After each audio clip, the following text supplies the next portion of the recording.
All right, we'll call this meeting to order at 5 o'clock. I'd like to thank the borough staff and the tech team for having us ready to go and have everything lined up for us. Appreciate you guys. Would you like to do a roll call?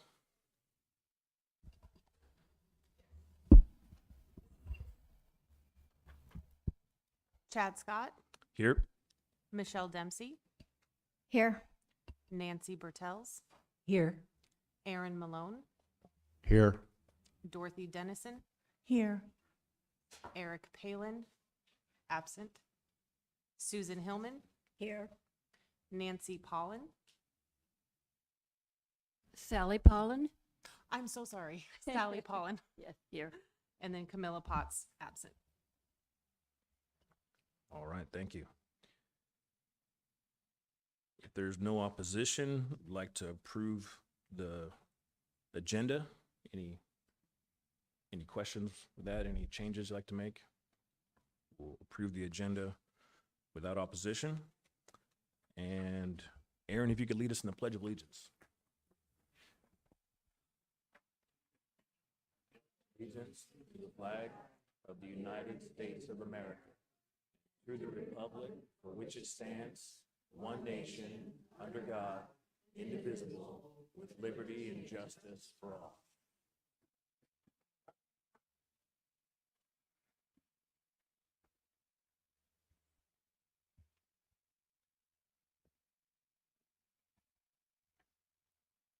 If I could get a motion approving the previous meeting's minutes. I make a motion, Dorothy Dennison, to approve the minutes. I second that. Thank you. And staff reports. Good evening. Just a couple of housekeeping things as we go into the evening. In your package, you'll have seen the staff report as well as the scorecards for tonight's review. Sarah and I will be collecting your scorecards after the meeting and then compiling them and presenting them to the Community Development Director.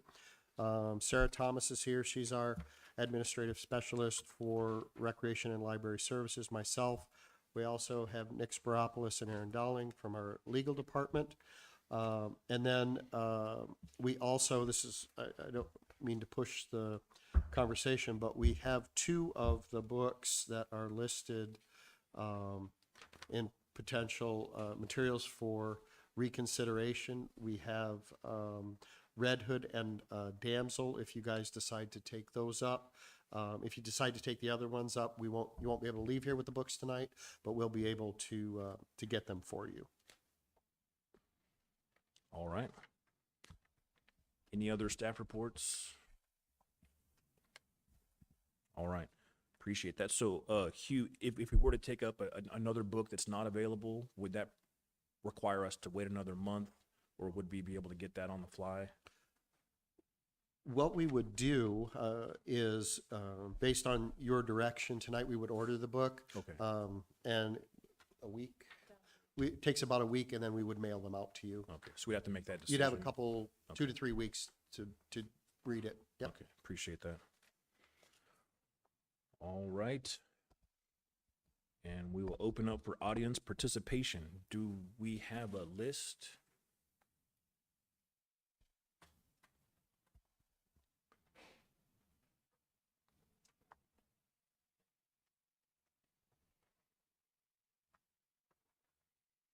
First up, Mary Robinson.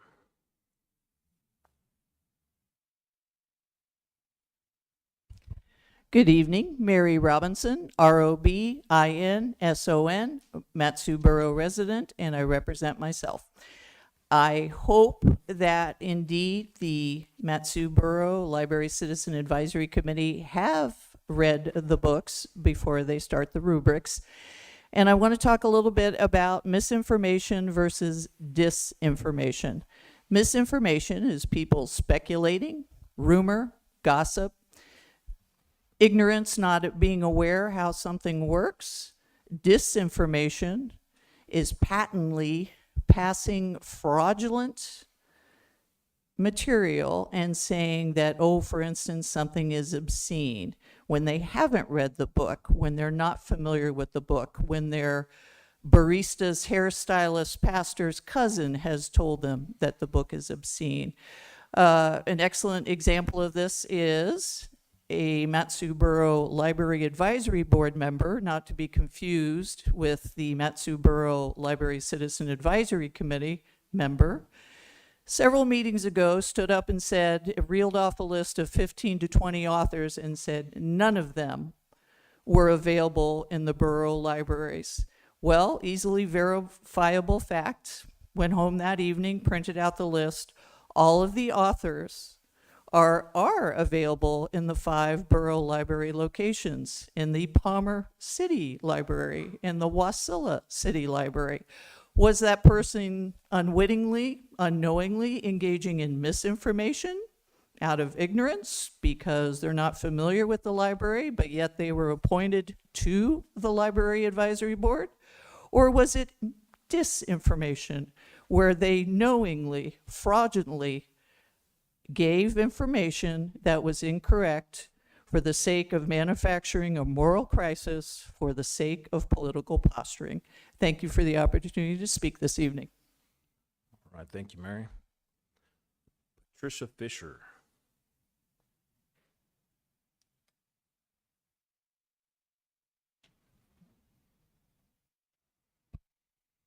Yes, my name is Patty Fisher, and I live in the borough. I want to, it's a bit of a backup to what Mary said. I would like to know for sure that each one, when a vote is taken, each one of those voting has actually read the book. I would trust that because you're on this board, that that's what you do. I've been told by Mr. Scott that there's nothing in the rules that say that has to be, but I believe it should be a statement by you, by somebody, or a question that says, yes, I've read the book and I can vote honestly. So, thank you. All right, thank you, Patty. Jackie Goforth.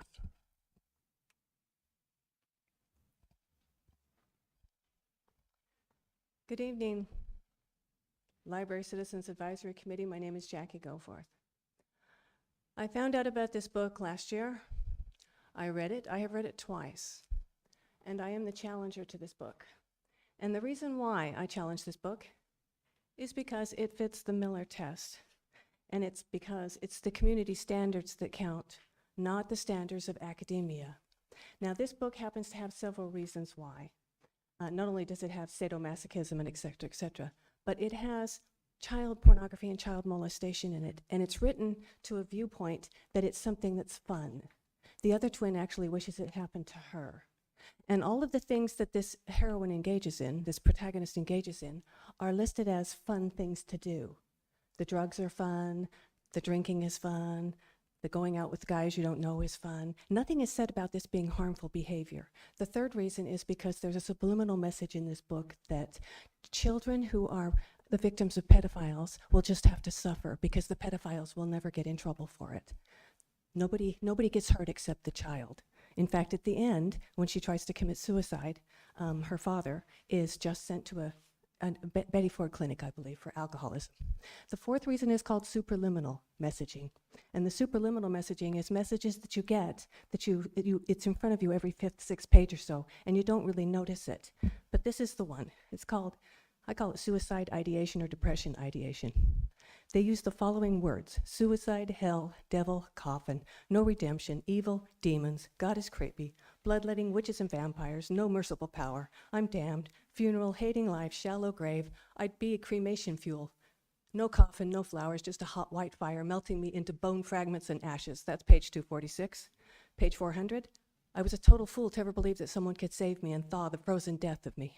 428, most of me does hate my life. Page 450, I will carry things all the way down to hell. All Page right, Jackie. 468. Thank you, Jackie. Okay, Appreciate it. thank you so much for listening to me. Karen Lewis.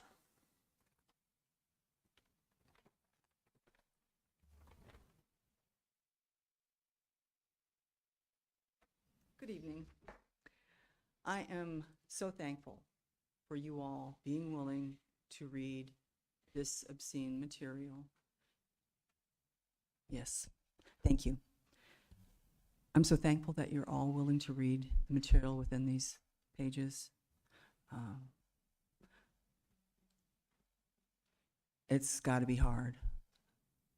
So thank you for being willing to do this. Thank you for being willing to help clean up our libraries. I don't understand why librarians and some of the library committees think this is okay to go before young teens.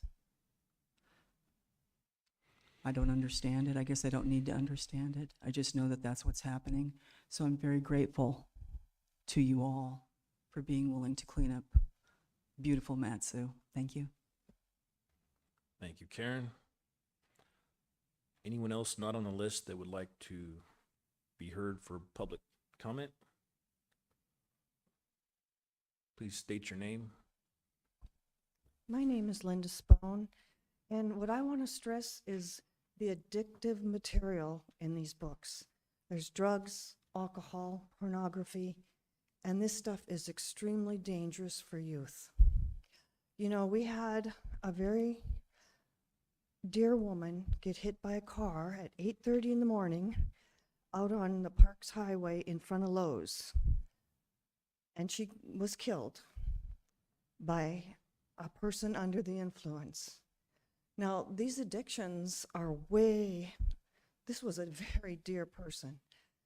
We're talking a wife, a mother, and a grandmother of 9 people. And addictions are not good. They're just not good for youth. They're not good for anybody. They're not good for our community, and they're not good for adults. I don't think we should be pushing this stuff with taxpayer dollars. Thank you. All right, thank you. Last call for audience participation. Oh, got a few more. If you'd like, whoever else wants to speak, you could just sit in the front if you wouldn't mind, or not. I'm Mary Rebecca, and I'm just nervous, so I'm kind of trying to calm myself down. The material in these books have been going unnoticed, like kind of swept under the carpet, like, oh, maybe no one will know that they're in the books. And this can keep on going on. And so that's what we're really grateful that you as a team are able to review and be able to vote and take notice. And as the previous gal said, clean the stuff out. I've been injured by this kind of material, and it's a long, long road of recovery. When you get hooked into it, serious, serious issues happen where there's addictions involved, and it's a violation of your innocence that goes on. And kids, young teens even, they don't need to know that kind of material at those early ages. We as a group are not concerned about adults. If they want to do that, that's plenty fine with us, but we're concerned with the kids that are under 18, basically, that they're not exposed to that material because of the addictive nature of it, and then the damage that's done in all the years that it takes to recover from that kind of damage.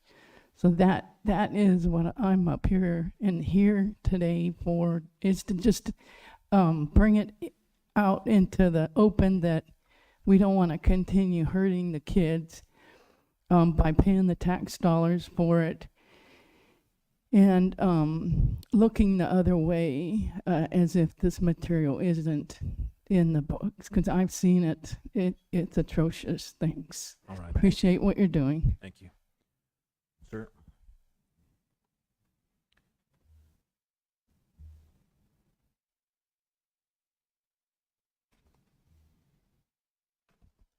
Hi, my name is Mark Spone, and I just want to thank each and all of you. It's an unbelievable task that you're trying to take on here to help the Matsu-Borough residents. This addiction is horrible, especially for children. So anything you can do to help the kids in this borough or state or anybody that gets their hands on this, I thank you from the bottom of my heart. How could we possibly be using taxpayer money to fund things that could harm people? That I just can't comprehend. And I can't believe anybody in their heart would want to harm youth. And even if it's a slight caution, I mean, maybe it's an error, maybe it's not, but please keep it out of the hands of kids. Thank you for your help. All right. Anyone else? Last call. All right, we're going to move on to our unfinished business, the review of the book Identity. If there's no opposition, I'd like to open up a discussion before we go through the checklist for the department heads. We haven't really spelled out a clear process of how we're going to go through this. We can work that out in various ways. Our main requirement is to get through the scorecard, but I think it would behoove us to have a discussion first and air out any issues that we may have individually and converse before we do that so we can be on the same page. So I wanted to begin commenting on the book. The main issue I had was with the illegal behavior. Obviously, it deals with incest, it deals with drug addiction. Spoiler alert, it's actually dealing with a person who has a mental break, splits into a schizophrenic episode, as mentioned before, culminating in a suicide attempt. But the biggest issue that I see, other than the depictions of actual sexual abuse, are the lack of coping mechanisms.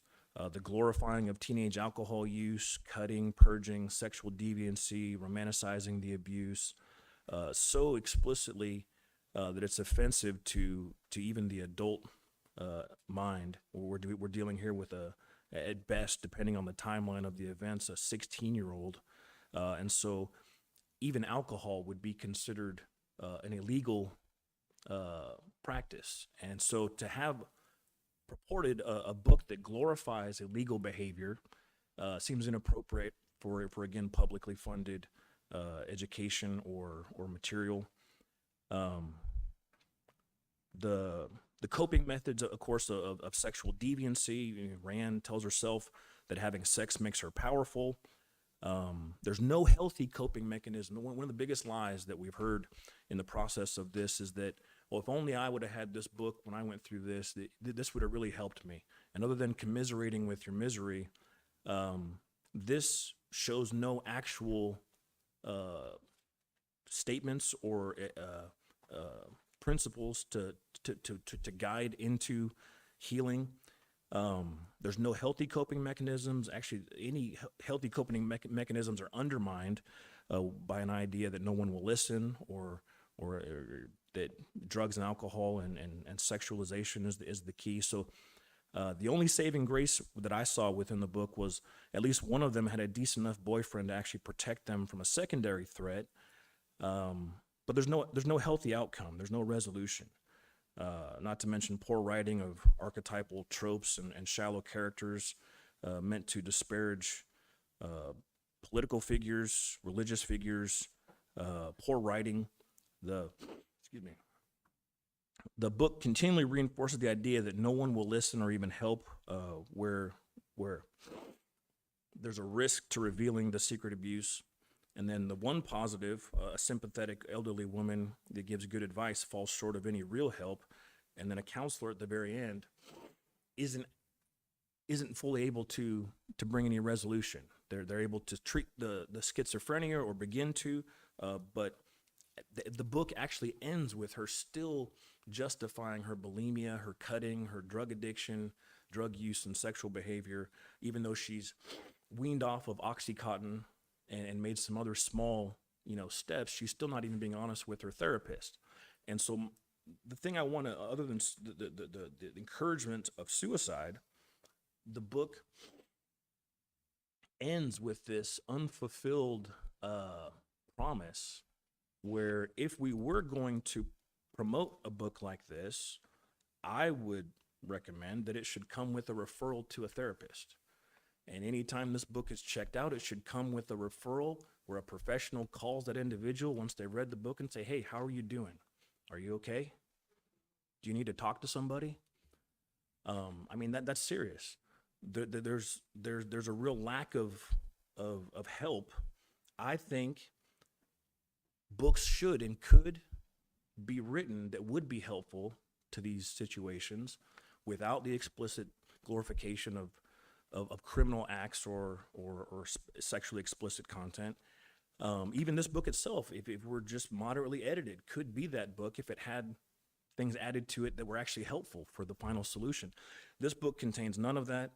I could go on and on, but anyone else want to add to just a commentary? And I want to mention, you're not required to make any commentary. If you want to just stick to your votes and your scorecard, you're welcome to do that. This is just an opportunity to educate each other on our perspective before we make a final decision. So anybody that would like to be recognized? Aaron? So I did a little research on Alaska statutes, the laws in Alaska regarding pornography. And Alaska statutes 11.61.128, distribution of indecent material to minors. A person commits a crime of distribution of indecent material to a minor if the person being 18 years of age or older, I'm assuming most of the librarians would be that, intentionally distributes or possesses with intent to distribute material described in sections 2 and 3 of this subsection to a child or persons under the 16 years of age or another person that person believes is a child under 16 years of age. So the following acts depicted in a book or any kind of a document as far as pornography, a person that the material depicts the following acts or stimulated conduct. A, sexual penetration. B, lewd touching of a person's breasts, genitals, anus, or female breast. C, masturbation. D, bestiality. E, the lewd exhibition of a person's genitals, anus, or female breast. Sexual masochism or sedition. The material that is harmful to minors. Okay, so this is a criminal act in distributing this material to the public and libraries. And I would think maybe that the attorney should spend some time looking at the criminal act of this, distributing this pornography, and maybe refer the librarians to the state prosecutor for prosecution. And these, the laws as far as mandatory sentencing for these kinds of acts is very stiff, 20 to 25 years in jail. Thank you. All right, anyone else? Michelle? You covered a lot of what I was going to say. I actually wrote my thoughts out so I don't get sidetracked. You covered a lot of what I had written down, so I'm going to try to abbreviate it. But I kind of focused on one of our questions about the community. I don't have my glasses. I'm sorry. I'm blowing this up on my phone. One of the questions was, as far as the community, it says that Alaska is the second highest number of child abuse cases per 100,000. Okay, that may be true, but this is not a resource book. It's fiction. It's a fiction book that has no resources in it, no value, in my opinion, no value added. But what it is, it's a big, long story of traumatic event after traumatic event of these young people who experience every horrible thing a person can possibly experience and feel everything a person can possibly experience with, like you said, there's no redeeming anything at the end of this book. The person has suicidal ideations, they have bulimia, you forgot to name that one, cutting, drug use, multiple sexual partners, all to dim the hurt and the pain that was probably very real if this were a real situation, which I think most of us can relate to. These things happen, the horrible things happen to people. But this book isn't trying to give any resources. It's pure entertainment. It's basically smut for young people. There's no redeeming value in this whatsoever. And we didn't even mention the inappropriate relationship between the teacher and the student. It's very vague, but the student has a crush on the teacher, and the teacher almost, he doesn't do it, has an opportunity to have an encounter with the student, but because someone gets to the door in time, it doesn't want to be, doesn't happen. But it leads you to believe that he wanted it to happen. And this is all, like it's been said by the audience, sort of normalized. I mean, yeah, students have crushes on teachers. Why are we making this okay? Why are we not looking at this like, why would we want to say this is what we want our young people to do? Or, you know, people get thrown in jail for having inappropriate relationships, and it kind of glosses over it, but it's there, mind you. And the thing that bothered me the most, and it's been mentioned as well, is there is nothing at the end, no redemption in this book. It's all sad. It's all bad. That dad should be in jail, right? Because that's what you do with a pedophile or a rapist. You wouldn't just send them to rehab. I mean, maybe that would be a benefit. Maybe he could get that while he's in jail, but we don't even address, like we talk about the legal issue of this. If there were one little redeeming thing in this book, like you mentioned, resource, what can we do different? How can this book be written to help somebody? I don't see it. I just see it as it's like watching Special Victims Unit on TV, but in a book. And I guess kids can do that too, but we're talking about a book here. And I was hoping for some kind of justice at the end of this book, hoping I could find one redeeming quality in this book other than just entertainment. And sadly, this is probably entertainment for some people. So that's my take on it. I was hoping by the time I got to the end of this book that I would feel a little bit better about it. Like there was something that we could grab from it that would give me hope that this is what we want our young people to read. Not me. I wouldn't recommend it for anybody in my family. It's not a helpful resource in any way. I feel like if anything, it could trigger more trauma for somebody reading a book like this. Maybe in some small way they can relate, but is it helpful? I don't know. I don't think so, but that's just my opinion. All right. Anyone else? I just have a question about the ACLU decision this week with the school district and how that might affect any decisions we make. Could you speak to that, Mr. Spiropoulos?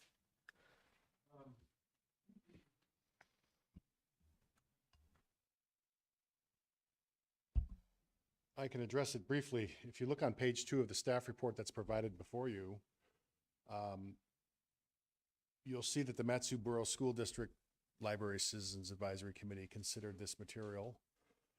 It was, the school board said to the administration, you make the decision. The administration determined that the book Identical would return to all 9 high schools, 4 middle schools, and a correspondence homeschool program library. So it has been reshelved already. So the order doesn't apply to this book.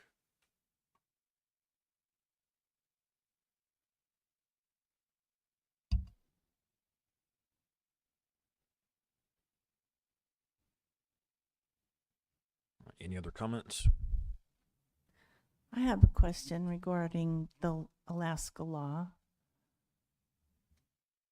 This book clearly violates of the Alaska law. So why could it be put right back on the shelf for young children?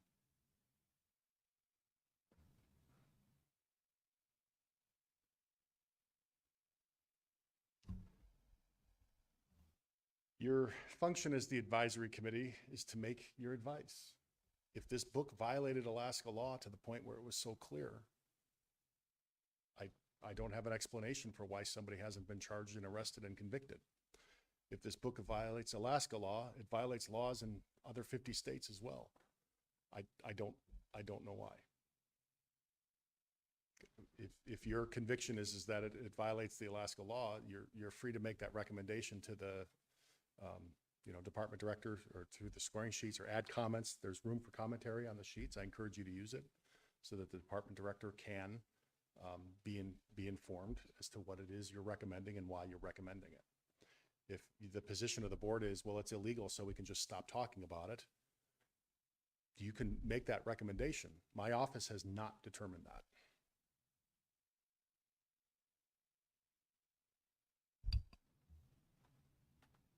Thank you.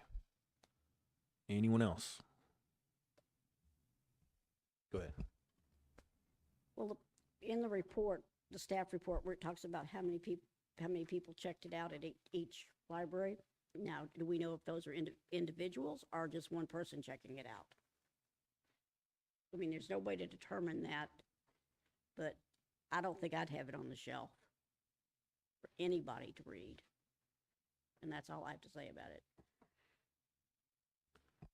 All right. Any other comments, discussions, questions? Well, I'll make a couple comments. I was sitting here and I've got 9 granddaughters, and many of those are actually, a couple of them are grandmothers already themselves. But I was just thinking about my granddaughters coming across this book in a library and bringing it home and asking their mother or me what the deal is with all of this story. And I couldn't tell them that it's nonsense, that it doesn't happen. It happens, and it's very real. And so the book is a testimony. Actually, it's an autobiography of a certain portion of this girl's life, and it's just all negative, as has been told. There's nothing positive. There's nothing informative or helpful about it. And I would hate for my granddaughters to come across this book. And for my tax dollars to put something like this in a public library or in a school library just really bothers me a lot. It's lewd in every possible category. It glorifies incest. The father's it was a tragic car accident that started this whole thing, the whole family just totally blowing up.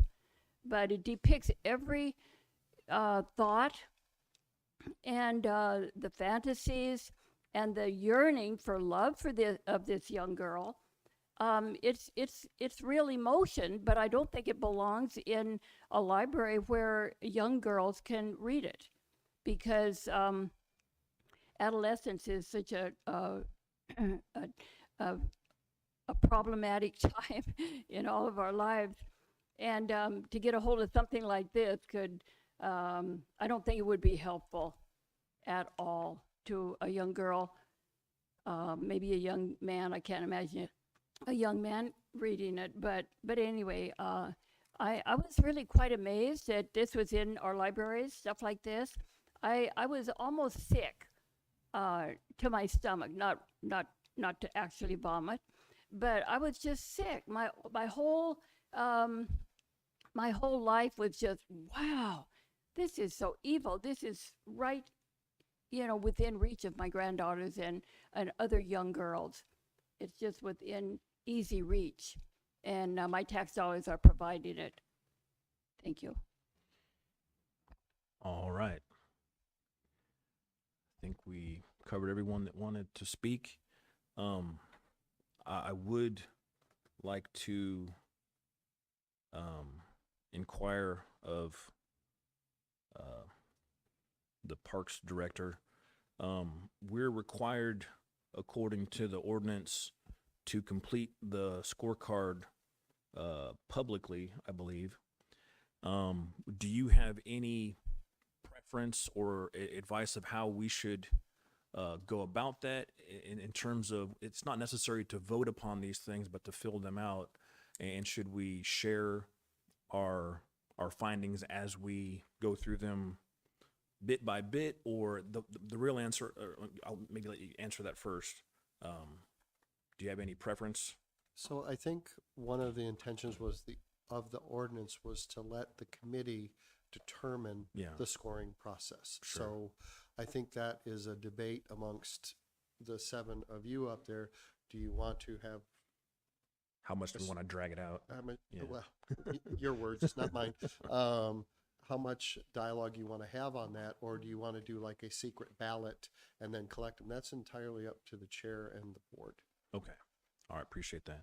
And then the other question would be kind of along the same lines as the last the suggested disposition. Would that be in the same category as well, just required by our discretion to fill it out, or would that require an actual vote?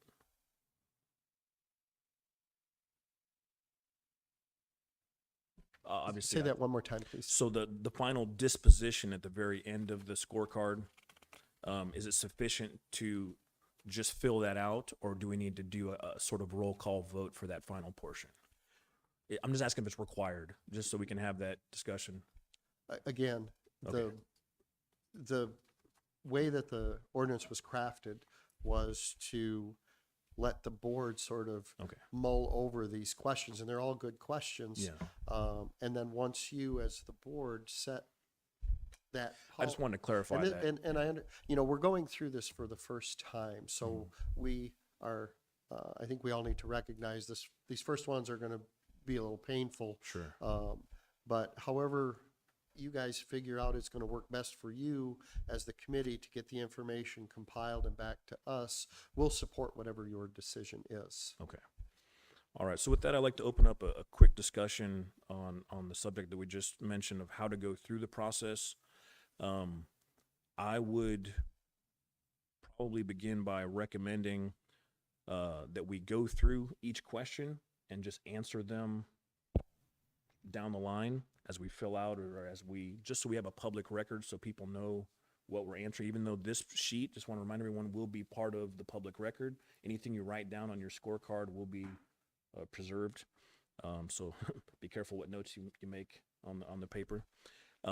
Any opposition to that? Does that make sense? Just going through the questions one by one and having us quickly give an answer.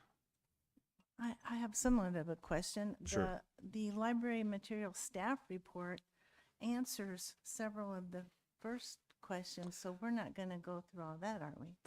Again, we can discuss Because that. I it's think, yeah, already you're right. answered. There's a lot of not applicable or no's or things that we certainly couldn't verify. Right.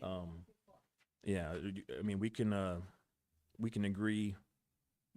What was it, Michelle? We could just go 1, 2, 3, 4.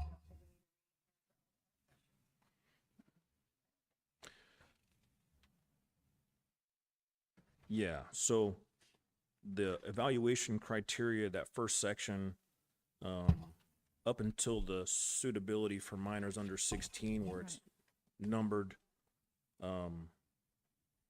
if nobody has an opposition, we will only go through the 4 questions that are numbered for our response. Any opposition to that? That's a good recommendation. I appreciate that. All right. Any other questions before we move on?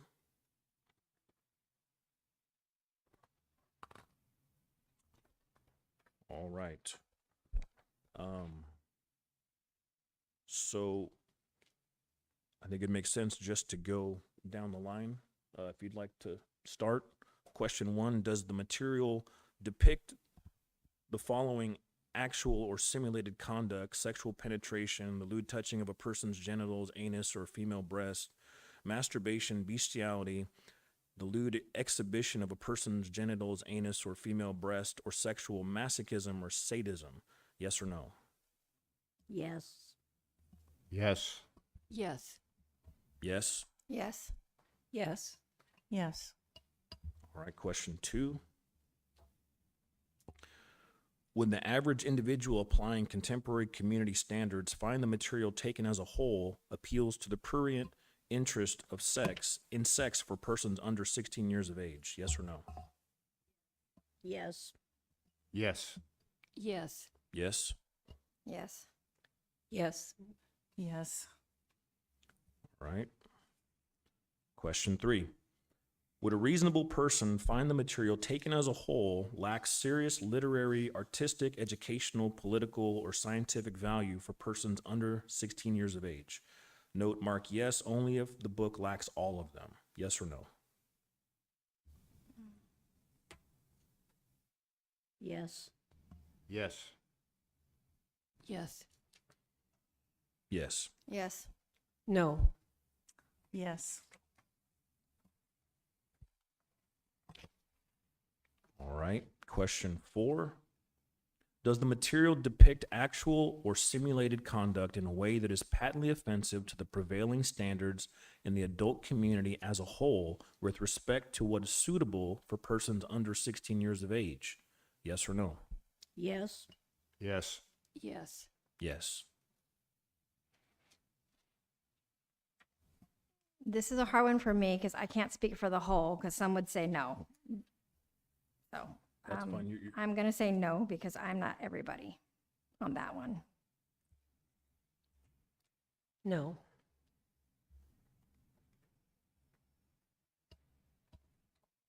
Michelle, would you restate your Sure. thinking on that? Well, just as it reads, we have to kind of use our best wisdom, but it is a bit of a wordy question that maybe is a little convoluted, but is it patently offensive to the prevailing standards in the adult community for persons under 16 years of age?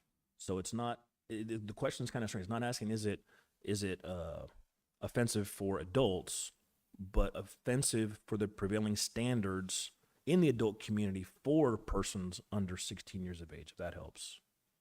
But I mean, whatever conclusion you come to, you have to make that judgment call.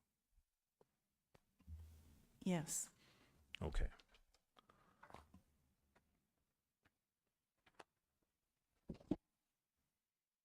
All right, and as far as the suggested disposition, you have the option to keep the book where it is, to remove the book from the library, to reshelve the book to the young adult section, to reshelve the book to the adult section. We'll go through the line just the same if you could give your answer.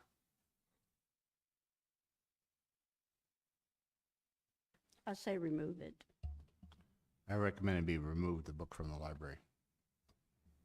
I put remove the book from the library, but it says it gives you an option of other. I said burn it. Right. Remove the book from the library. Remove the book from the library. Reshelve the book to the adult section. Reshelve the book to the adult section. All right. I believe that gets us through the unfinished business.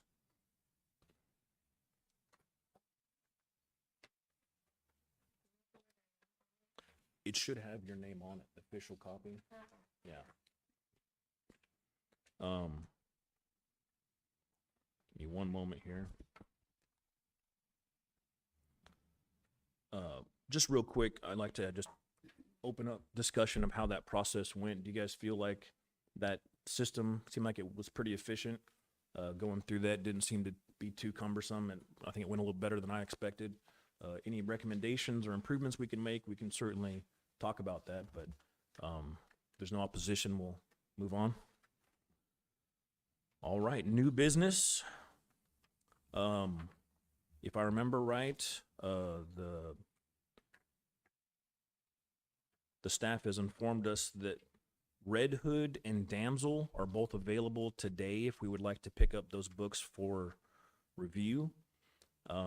We also have Forever by Judy Bloom and The Haters by Jesse Andrews available under new business to take up, which could be provided in a reasonable time frame within a week or so, and it would just give us a little bit of a crunch to have it read by, presuming we have a meeting this time next month, we would have that option. Any thoughts or discussions before we take that up? Go ahead. How big are the books? I was Good able question. to read this one in 2 weeks, but Yeah, that last book was pretty unique in its yes, structure. it was fast read. And I also want to reassure everyone in the audience, I did read this book cover to cover, word to word.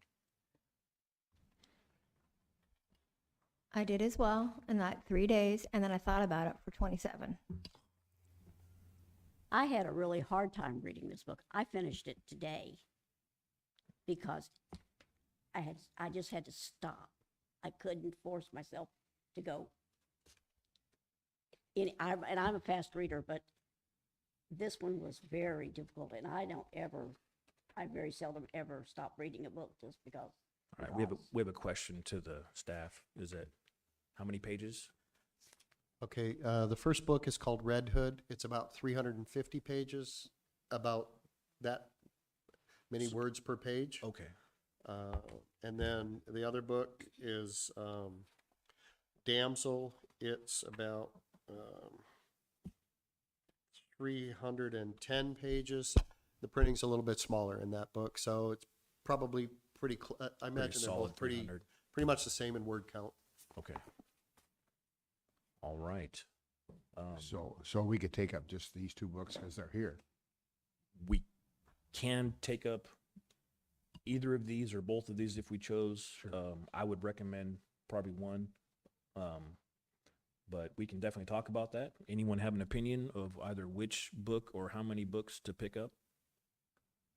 I think we should just get one, and it doesn't matter to me which one. They're about the same. Well, I think we should take two of them up because we got the pipeline's going to get filled up full of books. I feel like one book a month is plenty. We all have other lives, other things to do in our lives, and personally, I don't want to spend all my whole life just reading these books. So, okay. I agree. One's enough at a time. But we got the momentum going. I do.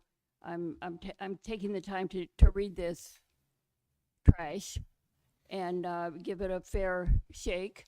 And one's enough for this next month. Okay, so it sounds like we have a question. If there's any other commentary, we'll. Now, Chad, I think one's enough. Okay. Because, like I just said, I had difficulty with this one, and it was awful. Okay, so would anyone like to So- put it to a vote, make a motion? I move we only take one book a month, or take one book this month. Okay, do we have a second? Second. All right.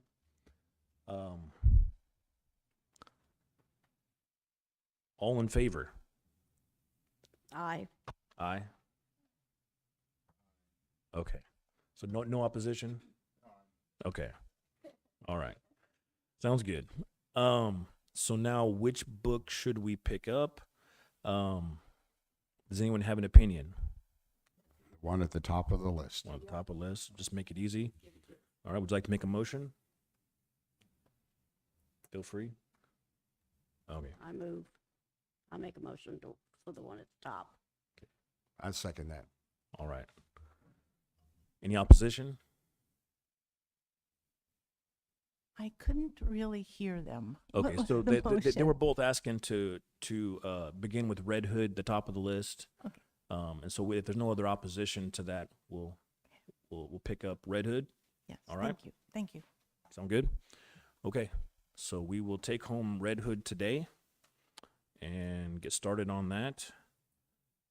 And we sort of already had the discussion to decide if there should be limits imposed on the debate or question items during the meeting. Last chance if anybody wants to add to that, it's on the agenda. And then moving on to the next meeting, September 9th,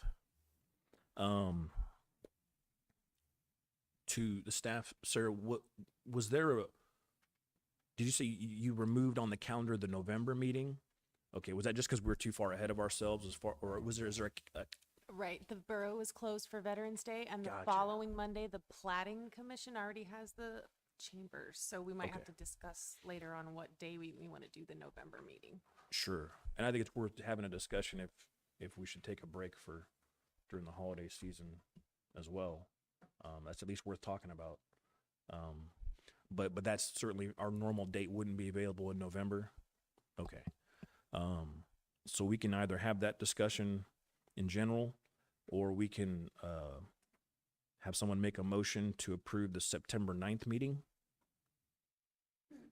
Any discussion? Go ahead. I make a motion, we accept that. September 9th? I'll Okay. second that. No opposition?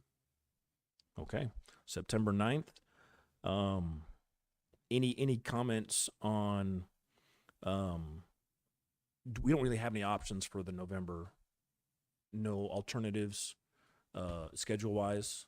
If you would like to suggest some days, I Okay. can take it up with the clerk's office and see if any of those are available. I was just going based on the Monday, the second Monday, and then the Okay. one after, but it was not available. Okay, so I would recommend that we take November off at least and maybe discuss December if we want to go forward with the next meeting. But if anyone has any other thoughts, it sounds like it would be complicated to push for a November meeting, but not impossible. So if anyone wants to discuss that, Did we miss October? it's October would be, yeah. So we would that would still be available to us. We'd have to determine that in the next meeting. Yeah. Okay. Yeah, but I just want to have that discussion since that did come up, so we have some clarity on that, so we weren't caught off guard. It was confusing for me seeing, oh, meeting canceled. Like, wait a minute. Of course, I got confused with the date. So we are approved for September 9th. And that concludes the rest of our new business, and we will close with members and staff comments. You want to begin with staff comments? Anything in addition? Did we do okay? Yes, of course. Thank you for the work that you put in on this process. We can collect the books if you guys are done with them. If you didn't bring them with you tonight, at some point in time, maybe another meeting, just return them to us. And we won't, if you had made notes in it or whatever, that's fine. But that's all I have, unless Sarah or legal has anything to say. No. Okay.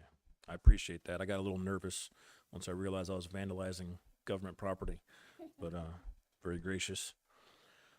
All right. Member comments. We'll start down on the line and work our way across. No comments? No comments.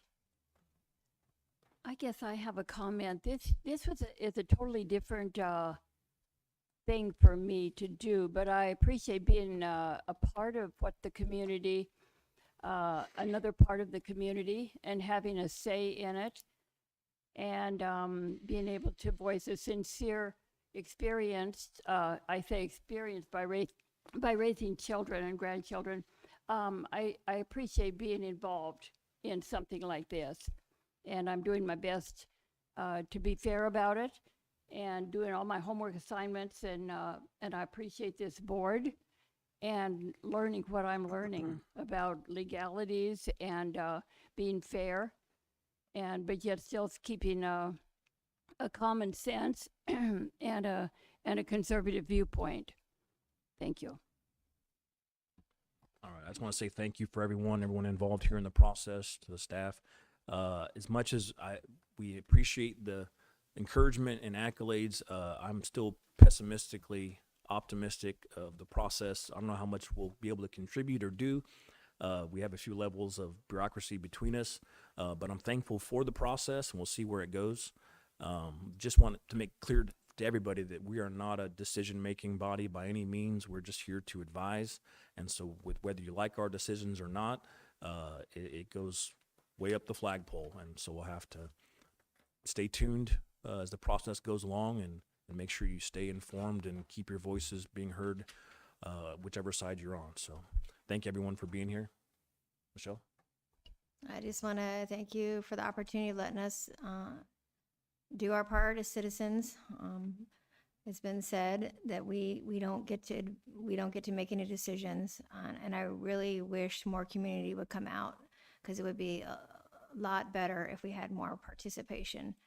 It's hard to speak for everybody, but we do our best by using a common sense approach and moral approach and all of that. So thank you. No comment. I would like clarification on the state laws regarding this subject. I am very confused about it. So I don't understand. You stated your office does not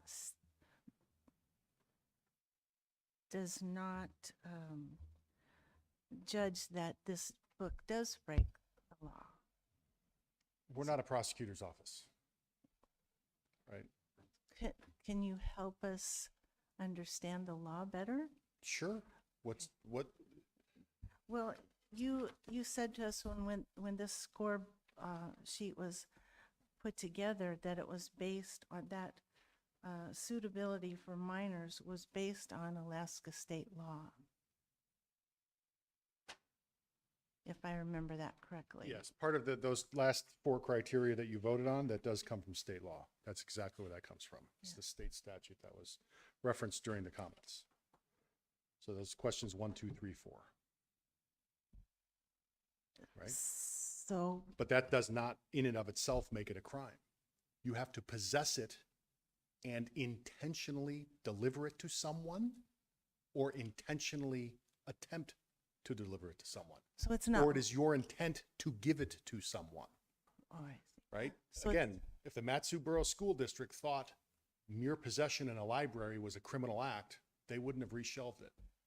They reshelved it. I'm not a prosecutor's office. We are not the prosecutors. We do not decide who Right. gets charged with crimes. That is the district attorney's office. I know Right. that there was a letter written.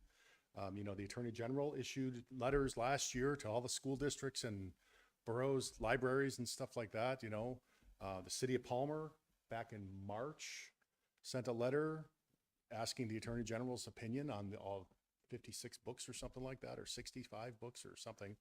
I don't know if they've heard back. There was a lot of discussion about the books, but the statute requires an intent to deliver the material to someone under 16, to actually give it to them or intend to provide it to them. But if it's in the library, isn't that intent to give? So somebody unintentionally put these books in the library? Are we supposed to believe that? Really? No, Confused. no. They intentionally put those books in the library. I don't know if it was a librarian. I don't know if it was who orders them. Sure. There's intent. They ordered the books, they shelved the books, and now the books are being read. Sure. Yeah. And again, we're not the prosecutor's office. Right? But I can tell you that the prosecutor's office hasn't charged anybody. I'm just trying to get clarification on what is the law? Well, so the law is that for obscene materials in the state of Alaska, to provide them or to possess with intent to provide to people under 16 is a crime. It is not a crime in the state of Alaska to possess them and intend to deliver them to someone over the age of 16.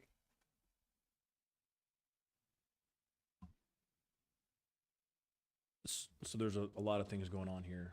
Again, our job here is just to review the book, recommend it for whatever reshelving or purposes. The rest is up to the system and ongoing court cases. And, so there's a lot to be There's a worked bunch of out. those. It's well above our pay grade, but this is just one part of the cog. And thankful we could do our part. Appreciate everyone involved. Thank you. And with that, we will adjourn. Thank you very much.